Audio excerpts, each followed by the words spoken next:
que ir a Génesis. Génesis capítulo número 2.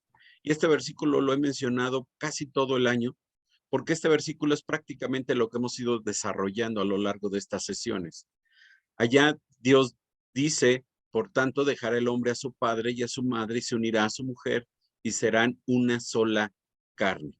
Y la mayoría de los comentaristas dicen que este ser una sola carne es tan amplio que abarca toda la totalidad de la vida, incluyendo la relación sexual del hombre con su esposa. En el libro, en un libro llamado Diseño para el Matrimonio Cristiano, el autor dice que la relación sexual en el matrimonio es más que un acto físico. Es un símbolo de una relación espiritual y la expresión de una unidad de dos personas, hombre y mujer, en el amor conyugal.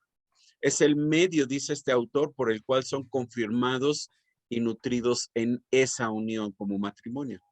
Entonces, no es que sea lo más importante, pero a través de la relación sexual en el matrimonio, se confirma la unidad de ese matrimonio. Entonces, es la unidad entre dos personas que se han entregado el uno al otro en amor dentro del matrimonio, hombre y mujer dentro del matrimonio. Y para dejarlo claro desde ahorita, el matrimonio es entre hombre y mujer. Entonces, estoy hablando de un matrimonio heterosexual entre un hombre y una mujer. Y esta relación sexual de este tipo de matrimonio es una unidad que no se puede disolver porque la Biblia lo llama allí en Génesis 2:4 una sola carne, una sola carne. También algo que no podemos quitar o pasar de manera inadvertida es cómo se describe en la Biblia el acto de matrimonial, el acto sexual entre el hombre y su mujer. Y solamente te voy a mencionar dos ejemplos, uno en el Antiguo Testamento y uno en el Nuevo Testamento. Si tienes tu Biblia a la mano, te invito a que la abras. Génesis capítulo 4, verso número 1. Génesis 4:1. Allí el autor, Moisés, dice de esta manera: conoció Adán a su mujer Eva, la cual concibió y dio a luz a Caín y dijo: por voluntad de Jehová he adquirido varón. Ahí dice que el hombre conoció a Adán a su mujer Eva. Y no significa que no sabía quién era Eva. Claro que sabía quién era Eva. Desde el principio las identificó quién era ella, pero ese conocer habla de ese acto sexual entre el hombre y la mujer. La Biblia, Dios habla hoy, que es otra versión de la Biblia, dice de este versículo, dice así: el hombre se unió a su esposa Eva y ella quedó embarazada. Así dice la Biblia, Dios habla hoy.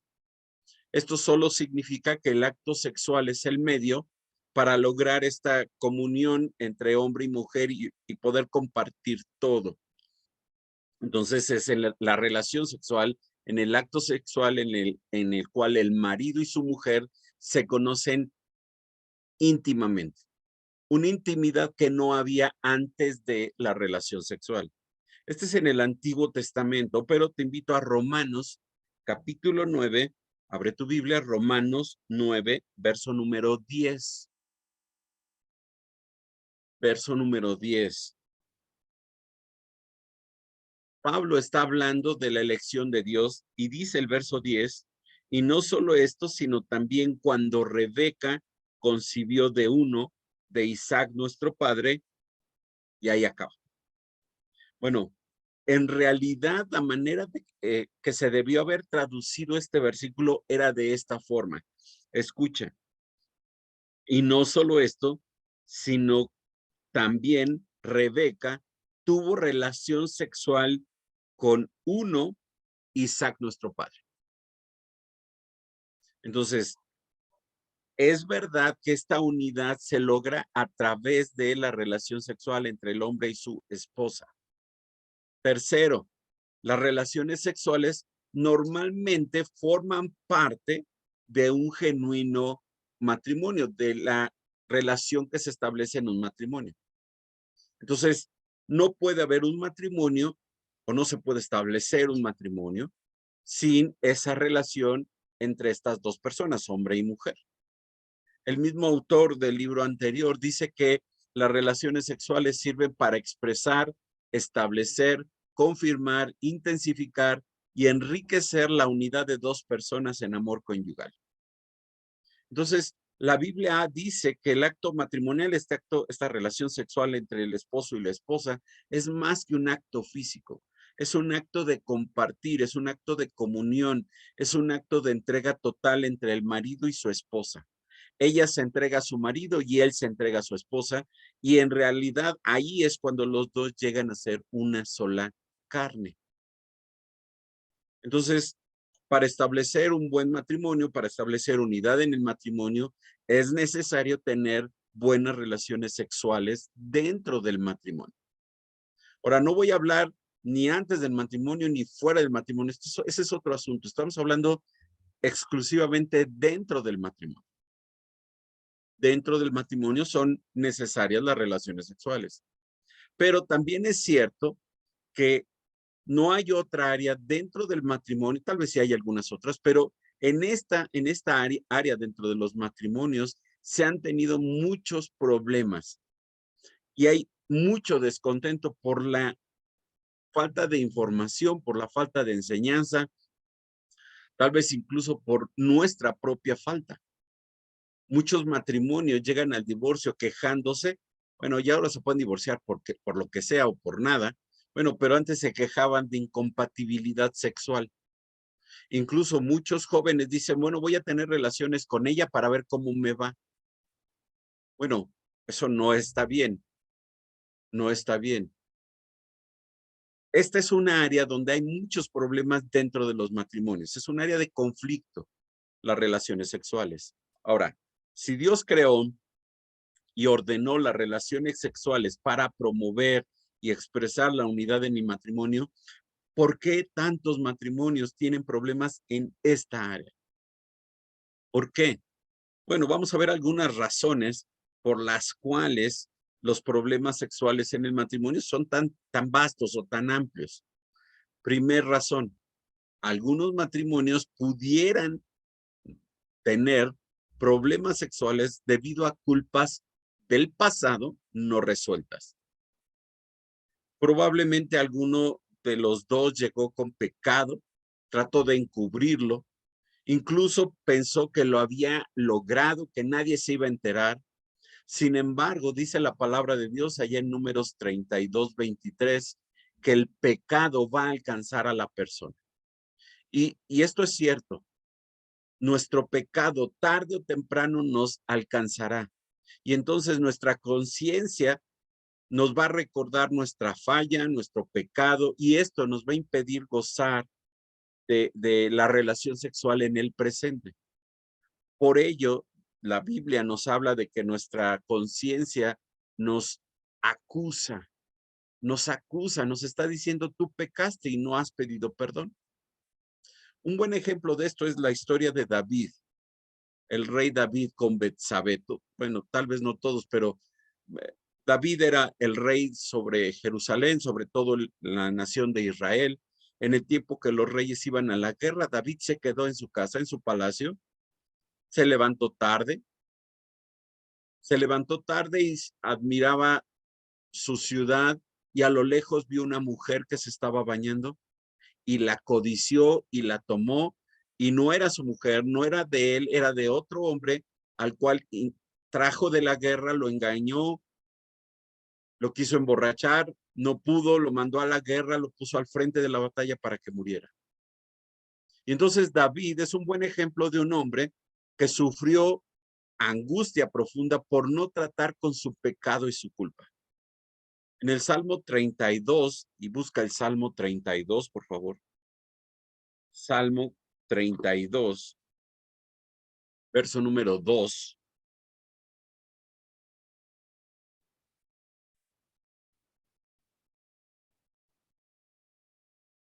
Perdón, verso número 3. Salmo 32, 3. Dice, mientras callé se envejecieron mis huesos en mi gemir todo el día, porque de día y de noche se agravó sobre mí tu mano, se volvió mi verdor en sequedades de verano. Con estas palabras, David está describiendo su experiencia que vivió como resultado de un pecado no confesado. Había desobedecido a Dios, había hecho mal, había tomado algo que estaba prohibido para él y había matado a un hombre.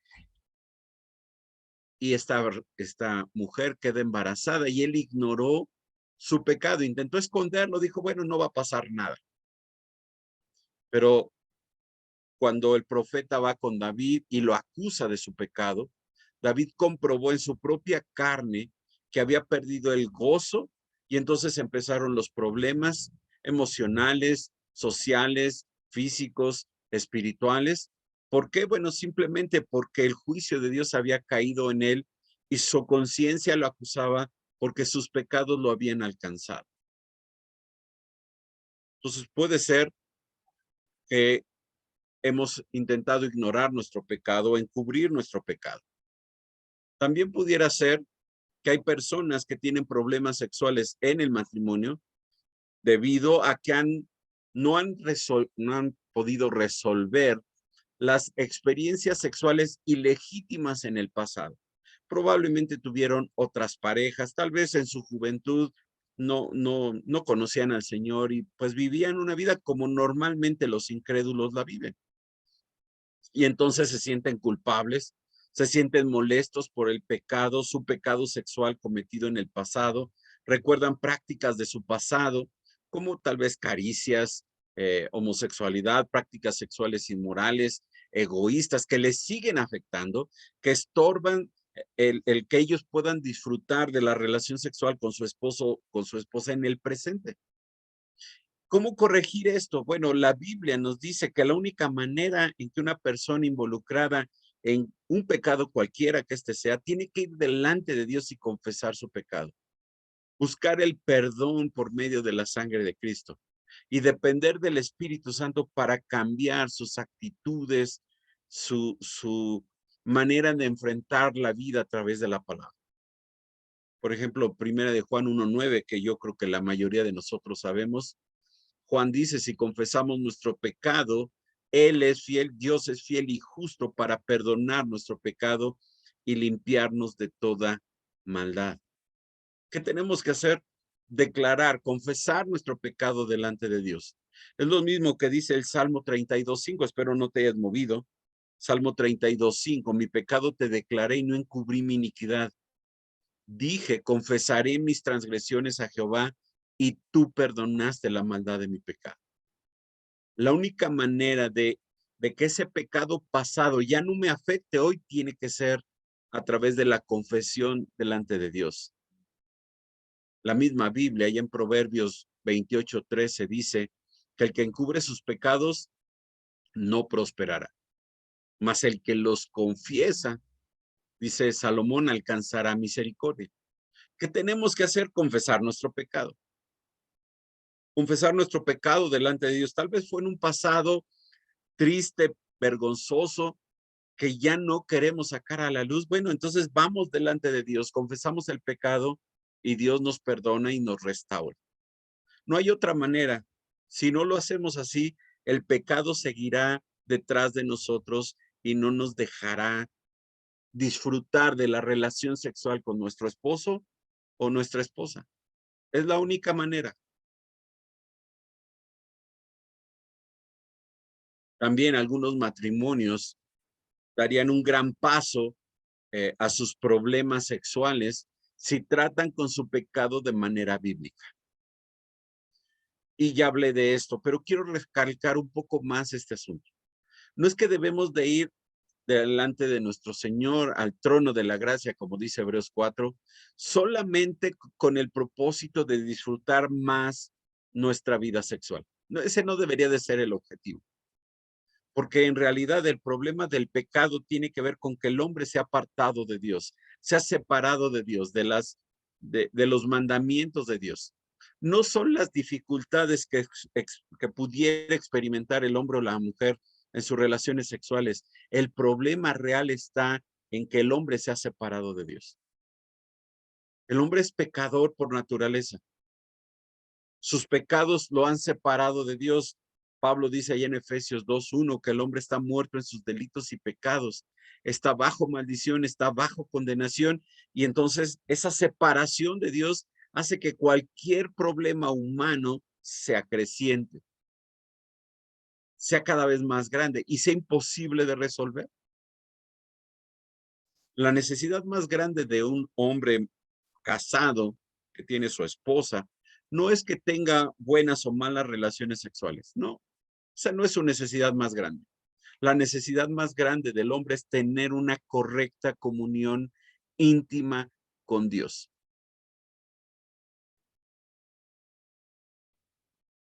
La primera evidencia de un genuino creyente, escucha, es que tiene comunión con el Padre y con el Hijo a través del Espíritu Santo. Y entonces así puede gozar de la gracia, del favor de Dios por medio de la persona y obra de Cristo. El problema del hombre no son sus relaciones sexuales, el problema del hombre es el pecado que lo aleja de Dios. Su necesidad más grande no es disfrutar mejor las relaciones sexuales con su esposo o su esposa, sino es que se ha reconciliado con Dios por medio de Cristo. Solamente, escucha, solamente un cristiano que tiene esta relación, que ha podido confesar su pecado, que tiene una relación íntima con el Padre y con el Hijo, puede gozar de las buenas cosas que Dios ha creado para el hombre, incluido la sexualidad, el sexo dentro del matrimonio. De otra manera no lo va a poder disfrutar. Está perdido. Está buscando en el lugar equivocado. Está pensando que un psicólogo, que una terapia, que alguna cosa puede que haga que sus relaciones sexuales sean mejores, pero no es así. Va a topar con pared y tarde o temprano se va a dar cuenta que no está disfrutando de nada. ¿Por qué? Porque Dios no forma parte de su matrimonio.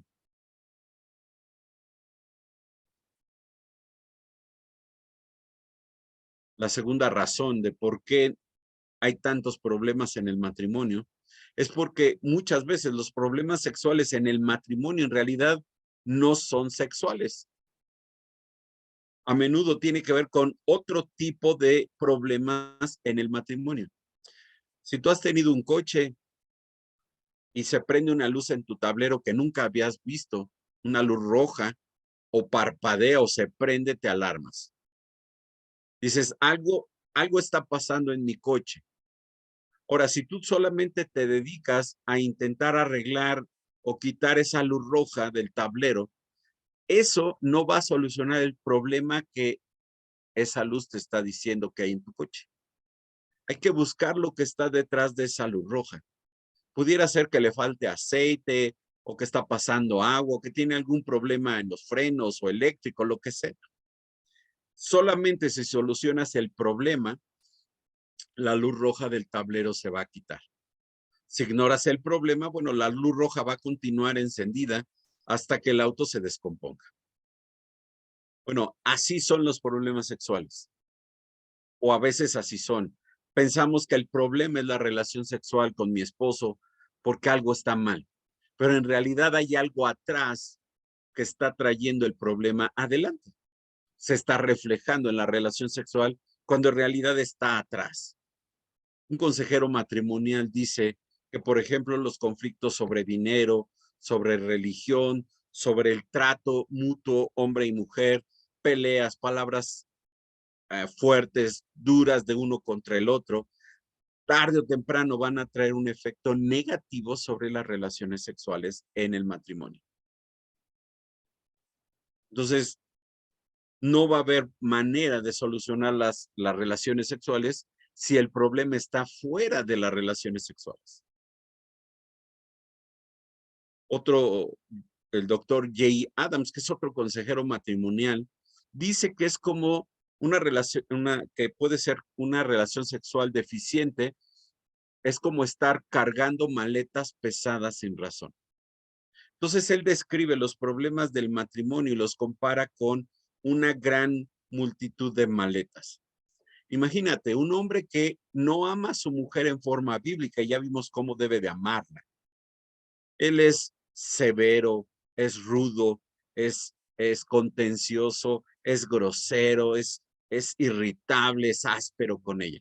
La domina a ella como si ella fuera una esclava o la ignora simplemente. La trata como un objeto y no como una persona. No estoy describiendo a ningún matrimonio que están aquí enfrente, por cierto. ¿Cuál es el resultado del trato de él hacia ella? Bueno, simplemente van a empezar a ser una carga para ella. Ella se va a sentir herida, despreciada, rechazada, descuidada, usada. Se va a saber que no es amada por su marido. Y esas maletas ella las está cargando todo el tiempo. Cuando cocina, cuando va con los niños, cuando sale a comprar al mercado. Siempre las está cargando. Pero en particular cuando ella está con su esposo. Son maletas que ella va a estar cargando.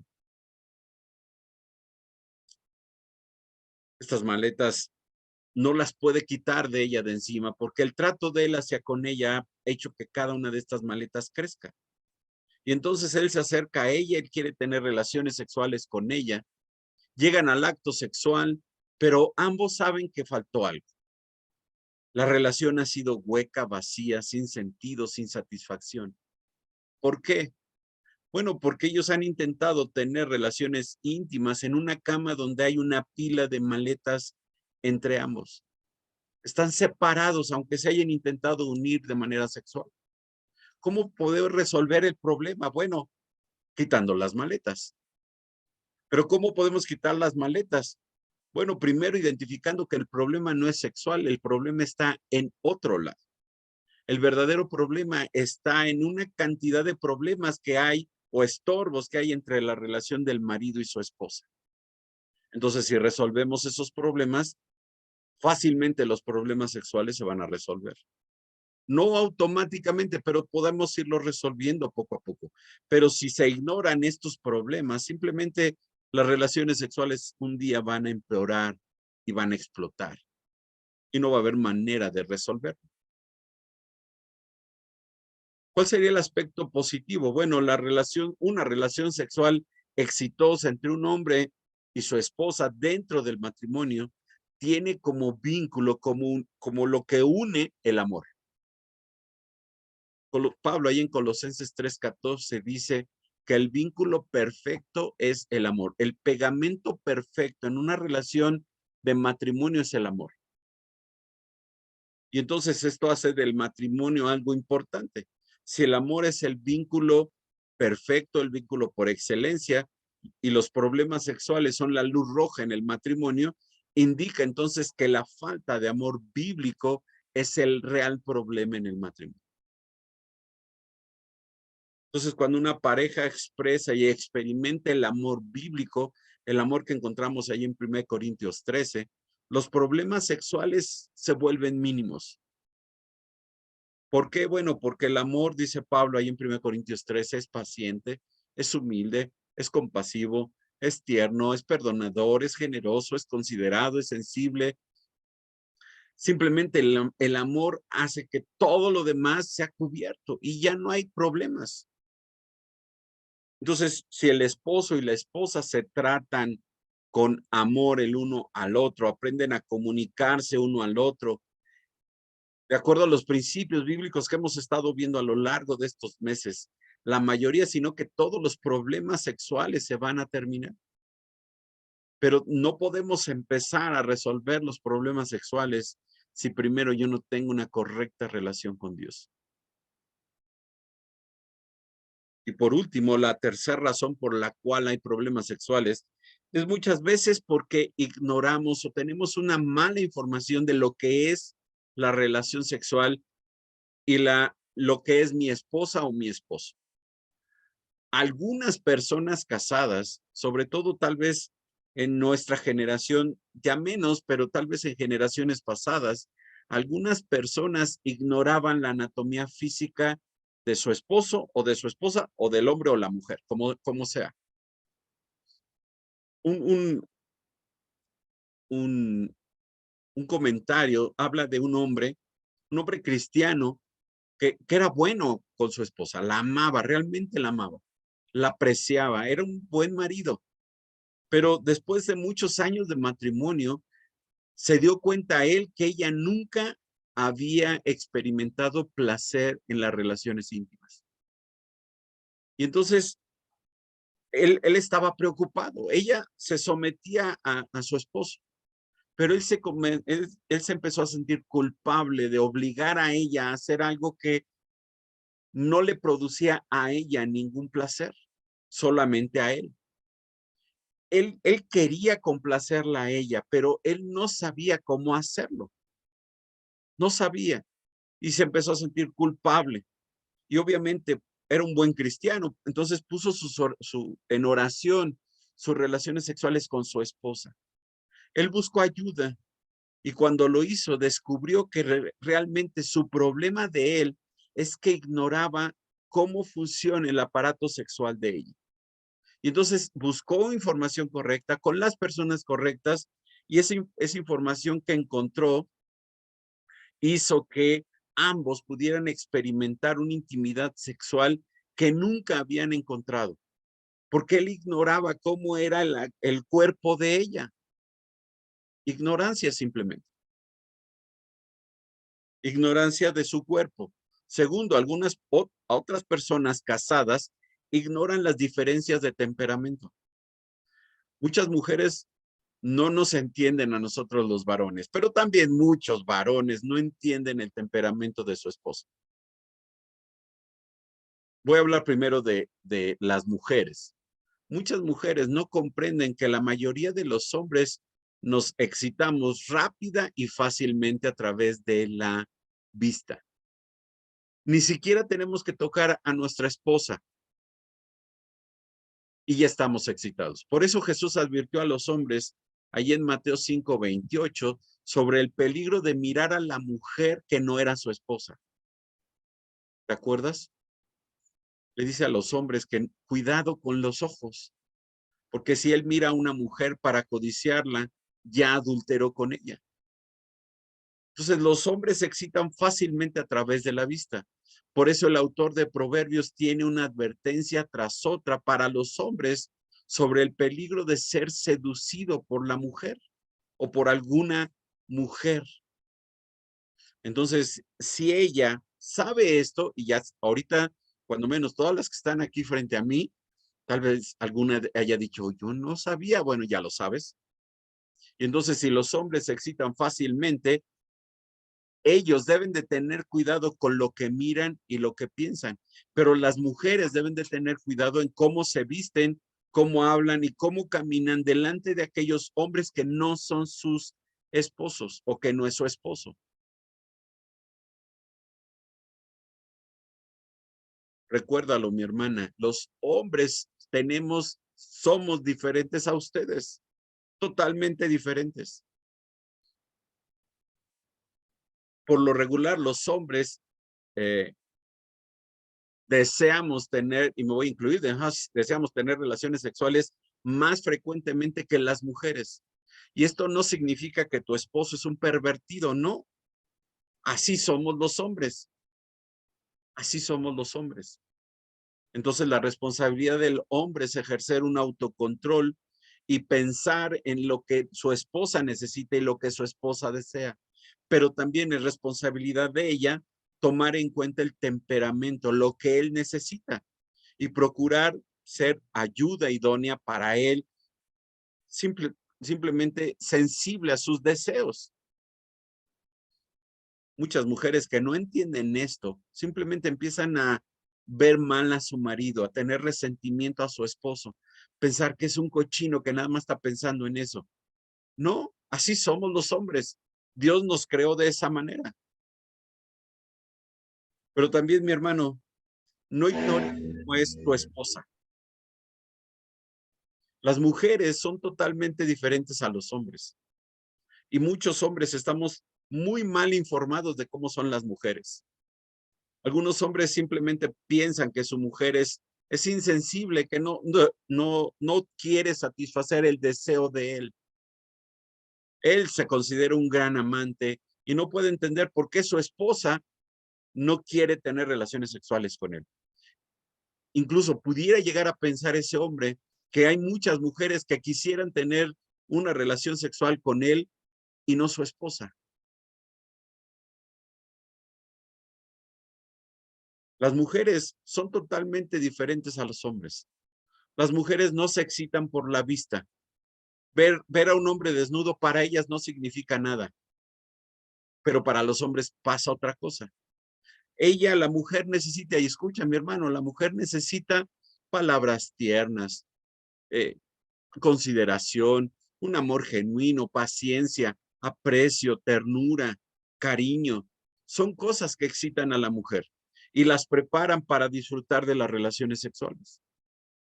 A latigazos, ¿no? Con ternura, sí. ¿Por qué? Bueno, porque ella tiene un temperamento diferente. Ella responde a estímulos distintos que el hombre. Ella es más lenta, ella se excita más lentamente que el varón. Y entonces el varón tiene que ser paciente y tener autocontrol. Debe negarse a sí mismo por amor a ella y estar más interesado en satisfacer las necesidades de ella, perdón, que las suyas propias. Debe de tratarla con amabilidad todo el tiempo, no solamente cuando quiere hacer el amor. El hombre tiene que ser tierno, cariñosos todo el tiempo. Y entonces su esposa va a estar, no se va a sentir usada o abusada, sino va a ser una esposa que busca o que sabe que es él sincero en su amor a ella. Y por cierto, las mujeres, su temperamento cambia conforme sea el día del mes. Mientras ellas están en su periodo de menstruación, las mujeres tienen un temperamento más fuerte, no sé si decir agresivo sea la palabra correcta, más fuerte que lo normalmente, como normalmente se comporta los otros 28, 27 días del mes. Y eso lo debes de saber tú eres su esposo.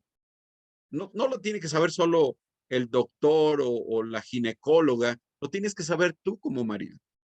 ¿Por qué? Porque la amas, porque quieres lo mejor para ella, porque estás pensando en que ella es la mujer que Dios te dio y la amas de tal manera que no quieres hacer nada que la dañe.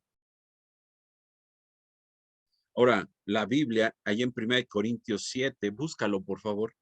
1 Corintios 7, Pablo habla precisamente de este aspecto de las relaciones sexuales en el matrimonio. 1 Corintios 7, verso número 4, dice Pablo, la mujer no tiene potestad sobre su propio cuerpo, sino su marido. Esto significa que la esposa debe entregarse con gusto a su esposo para satisfacer las necesidades de él. Ella no debe negarse a su marido, porque el cuerpo, ella no tiene potestad, dice Pablo, sobre su cuerpo. Pero por otro lado, él debe ser sensible al temperamento, las necesidades y deseos de su esposa. Tampoco la debe de usar como un mueble en casa, no. Dice Pedro que él debe de vivir sabiamente con ella. Debe de amarla, dice Pablo ahí en Efesios 5, debe de amarla como Cristo amó a la iglesia. Debe de estimar a su esposa más que a sí mismo y preocuparse por los intereses de ella. Pablo ahí en 1 Pedro 3:7 dice que debe darle honor como a vaso más frágil. Debe de buscar el bien de ella y no solamente agradarse a sí mismo. Es, es un trabajo que debe de esforzarse él y ella. No es solamente él, no es solamente ella. Ambos deben de hacerlo. ¿Quieres disfrutar el hombre y la mujer, el matrimonio, una vida sexual exitosa? Debe de hacerlo como Dios lo ha determinado. Y cuando el hombre pasa por alto el mandamiento de Dios de cómo tratar a su esposa o la esposa de cómo tratar a su marido y desobedecen a Dios, simplemente están ignorando que allí es donde se encuentra el éxito.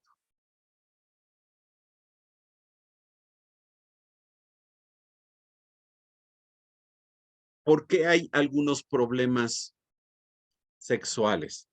Bueno, muchas personas ignoran lo que la Biblia dice respecto al sexo. Es claro que la Biblia habla de ello y ya mencionamos algunos pasajes, pero muchas personas, incluso muchos, y tal vez tú eres uno de ellos, piensan que la Biblia, que Dios no habla mucho de esto. Y lo que dice Dios respecto al sexo, perdón, es negativo.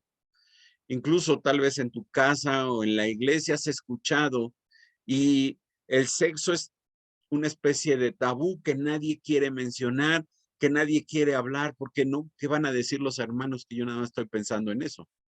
Bueno, no, es parte de la enseñanza bíblica, es parte de lo que Dios enseña respecto al hombre y la mujer.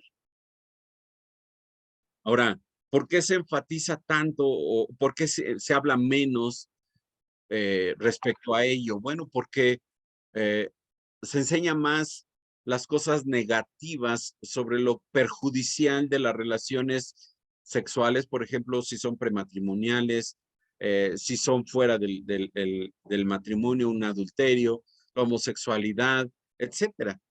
Y entonces el problema es que perdemos de vista los principios bíblicos que son importantes para las relaciones sexuales en el matrimonio. Entonces, ¿cuáles principios son importantes? Bueno, espero que no te hayas movido 1 Corintios 7. Espero que te hayas quedado ahí. Primer principio bíblico, y anótalo si quieres. Las relaciones sexuales dentro del matrimonio son santas y buenas. Dentro del matrimonio. Las relaciones sexuales dentro del matrimonio entre un hombre y una mujer son santas y buenas. Dios no las prohíbe. Dios las bendice con hijos. Dice, quédate ahí en 1 Corintios 7, no lo pierdas, pero anota Hebreos 13:4. Hebreos 13:4.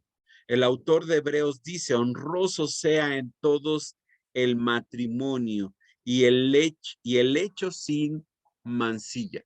El matrimonio es algo honroso y las relaciones sexuales en el matrimonio son buenas y santas. Y ahí Dios las bendice dentro del matrimonio. Ahora, claro que hay tentaciones que pudieran venir si no se tienen relaciones sexuales o si se dejan de tener relaciones sexuales dentro del matrimonio. Segundo, el placer en las relaciones sexuales se dan cuando el cuerpo de ambos se pertenece el uno al otro. ¿Ok? Repito, el placer en las relaciones sexuales, como el placer de comer o cualquier otra función del cuerpo, no está prohibido, sino se da cuando el cuerpo de ambos se pertenece el uno al otro. Ella no es de ella, sino de él. Él no es de él, sino de ella. Y entonces hay una entrega total de él a ella y de ella a él. Esto es bíblico. Ahí está 1 Corintios 7, 4 y 5. Voy a leerlos. Dice 1 Corintios 7:4, la mujer no tiene potestad sobre su propio cuerpo, sino el marido, ni tampoco tiene el marido potestad sobre su propio cuerpo, sino la mujer. 5, no os neguéis el uno al otro, a no ser por algún tiempo de mutuo consentimiento, para ocupados sosegadamente en la oración, y volved a juntaros en uno, para que no os tiente Satanás a causa de vuestra incontinencia. Y bueno, espero que no tenga que explicar lo mismo que dije. Pablo lo dice con otras palabras. Tercero, el placer sexual debe regularse por el principio clave de que la sexualidad no existe para el placer de uno mismo, sino de su compañero. O sea, significa que mi placer no es importante, sino el placer de ella es lo importante. Entonces, así como se entregan uno al otro, el cuerpo el uno al otro, el placer también tiene que ver, yo tengo que ver que ella lo disfrute, la relación sexual, y ella tiene que ver que yo lo haga. Cualquier idea, cualquier eh, muestra de una relación sexual orientada hacia la satisfacción de uno mismo es pecaminosa, en lugar de ser santa y amorosa.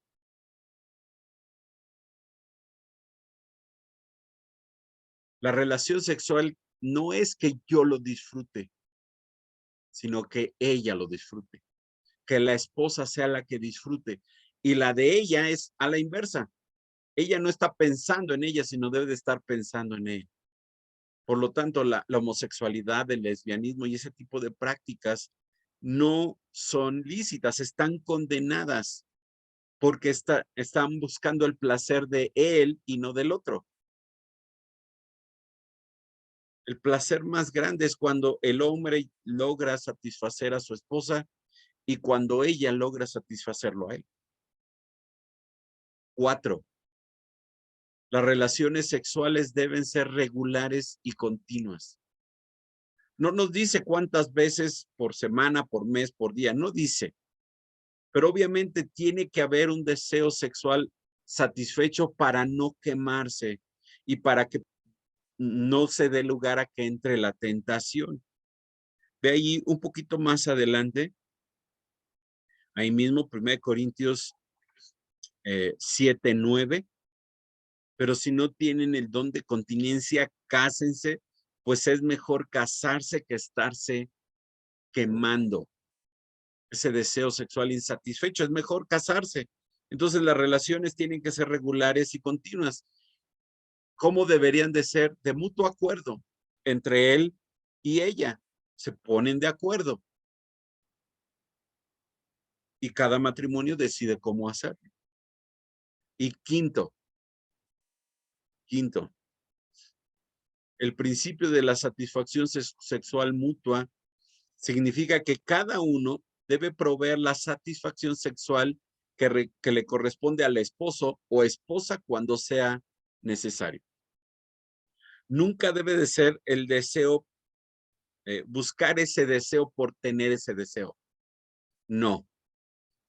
Se busca la relación sexual, sí para disfrutar, pero no por el hecho de disfrutar, sino por el hecho de que la otra persona, mi pareja, mi esposo o mi esposa, lo disfrute.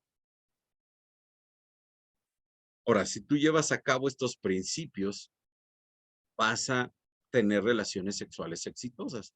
Un sexto principio dentro de las relaciones sexuales. Si hay derechos, no debe de haber, no debe de regatearse el acuerdo. No, no puedes chantajear a la otra persona con las relaciones sexuales. Ninguno de los dos, ni él ni ella, tiene derecho a hacer este tipo de tratos en las relaciones sexuales. No, no. Claro, debe de haber mutuo acuerdo, sí, pero nunca llegar a un acuerdo donde él tenga que hacer algo además de para que ella tenga relaciones sexuales con él. No, nunca. 7. Las relaciones sexuales son iguales y recíprocas. ¿Qué significa? Que no hay, el marido no tiene más importancia que ella. No. Él no tiene más derechos que ella, tampoco. Ambos tienen los mismos derechos dentro de las relaciones sexuales. Son iguales y tiene que ver ese deseo, tiene que satisfacerse de forma recíproca. Entonces, los derechos del matrimonio involucran una responsabilidad mutua entre el marido y su esposa. No es solamente responsabilidad de él o no es solamente culpa de ella, no. Somos responsables en las relaciones sexuales dentro del matrimonio. Ahora, estos principios de las relaciones sexuales son importantes conocerlos, pero es más importante aplicarlos en tu matrimonio. Ahora, como el resto de los principios y de todos los temas que hemos visto en los meses pasados, Todos ellos tienen el propósito de ayudarte a desarrollar y mantener la verdadera unidad en tu relación en el matrimonio. Y el tema de las relaciones sexuales es importante. Y voy a repetir los principios solamente para que los tengas presentes. Primero, las relaciones sexuales dentro del matrimonio entre el hombre y su esposa son santas y buenas. Dice allá en el autor de Hebreos, es honroso, es algo digno delante de Dios.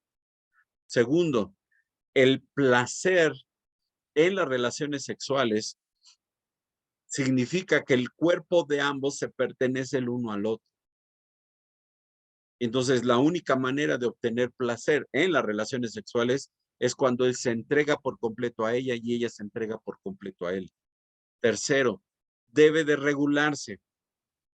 ¿En qué sentido? En que el objetivo es que ella o él disfrute antes que yo. Satisfacer de esa manera a mi esposo o a mi esposa. Cuarto, las relaciones sexuales deben ser regulares y continuas y cada quien establece esto de acuerdo a su forma de vida. Quinto, significa que cada uno provee la satisfacción sexual que le corresponde al esposo o a la esposa cuando sea necesario. Él está buscando que ella tenga tenga relaciones sexuales satisfechas y a la vez ella hacia él. Sexto, no debe haber chantajes, no debe haber regateos, no debe de haber una manera en, bueno, yo hago esto si tú haces esto. No, no.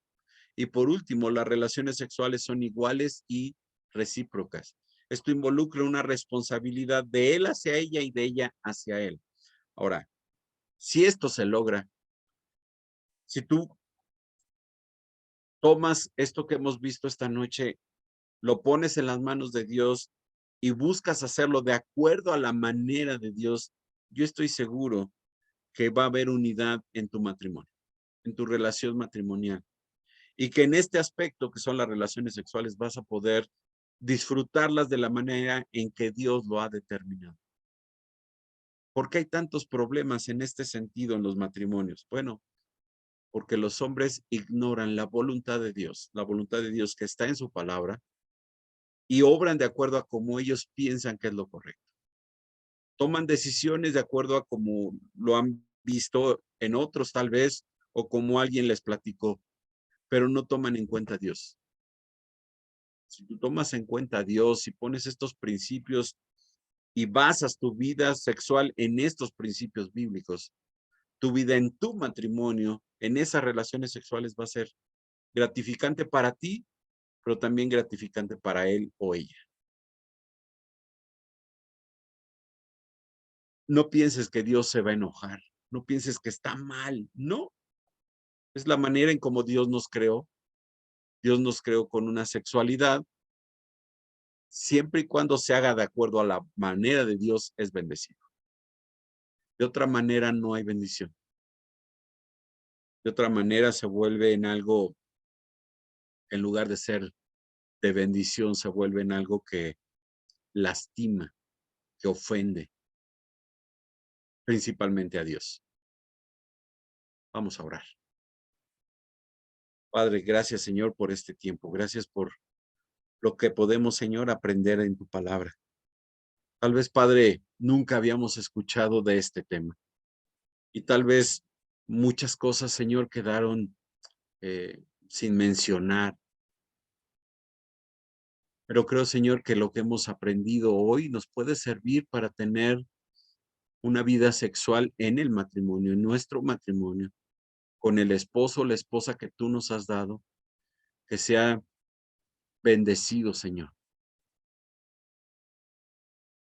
Tal vez hemos pasado por alto muchas veces lo que tú has dicho en tu palabra y hemos hecho cosas que de las cuales hoy tal vez nos arrepentimos y tal vez hemos dañado a nuestro esposo o a nuestra esposa sin tomar en cuenta, Señor, que ese daño, que ese pecado, Señor, lo vamos a seguir cargando toda la vida.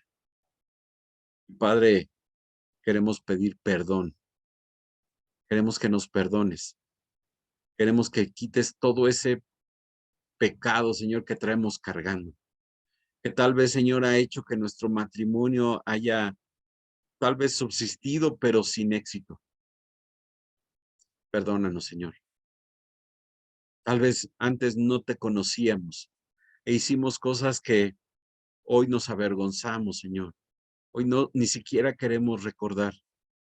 Pero Padre, es necesario que nos perdones. Es necesario, Señor, que todo eso sea quitado. Que toda esa carga que traemos sea quitada y arrojada al fondo del mar. Pero también, Padre, es necesario obedecer. Es necesario entender, Señor, que los principios que encontramos en tu palabra nos ayudan, Padre, a poder llegar a tener una unidad en el matrimonio tal como tú la deseas. Señor, yo sé que hay muchas dudas en este aspecto, en este tema, pero también sé, Padre, que en ti podemos encontrar las respuestas que necesitamos para tener una vida dentro de nuestro matrimonio, una unidad dentro de nuestro matrimonio, que dé honra, Señor, a tu nombre. Te pido por cada uno de los presentes, Señor, para que a través de tu palabra, a través de tu Espíritu Santo, Señor, todas esas dudas, todos esos miedos, tal vez inseguridad, que nos han afectado tal vez por años, Señor, sean quitadas. Y Padre, encuentres en nuestro matrimonio, Señor, la unidad que debería de haber. Esa unidad, Señor, que sea de honra, Señor, y gloria a tu nombre. Padre, bendice cada matrimonio que está esta noche aquí representado. Y que, Padre, sea tu Espíritu Santo quien nos enseñe y nos ayude a entender, Señor, tu voluntad. Oramos, Padre, en el nombre de Cristo Jesús. Amén. Amén. Pues